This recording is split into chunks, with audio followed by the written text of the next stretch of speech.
अस्सलामुअलैकुम नाजरीन, मैं हूं हकीम फैसल और आप देख रहे हैं कलीम दुआखाना यूट्यूब चैनल। नाजरीन कराम, शूगर एक पेचीदा मसला है और इस वक्त पूरी दुनिया के अंदर वबा की सूरत इख्तियार कर चुका है। तकरीबन हर चौथे या पाँचवें आदमी को शुगर हो रही है। तो शुगर के जो बहुत सारे नुकसानात हैं उसमें एक नुकसान ये भी है कि इसकी वजह से बाज़ औक़ात शुगर बढ़ने की वजह से पाँव के अंदर ज़ख़म पैदा हो जाते हैं। जी, पाँव के अंदर हों या जिस्म के किसी अंदर हिस्से के अंदर ज़ख़म हो तो वो ठीक नहीं होते। तो इसके लिए काफ़ी कोशिश की जाती है। बाज़ औक़ात अगर ज़ख़म ठीक ना हो तो उसको काट दिया जाता है। तो ये एक अजीब सा तकलीफ़ दे अमल है।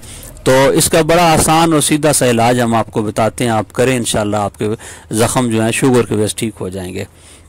1 कप सरसों के तेल के अंदर एक बड़ा सा प्याज बारीक कुतर लें और उसको उसके अंदर जला लें। जी, वो प्याज बिल्कुल जल जाए तो जो जला हुआ तेल है उसको भून लें और अपने ज़ख़म के ऊपर लगाते रहें। इंशाअल्लाह आपका ज़ख़म बिल्कुल ठीक हो जाएगा। जी, अस्सलाम वालेकुम।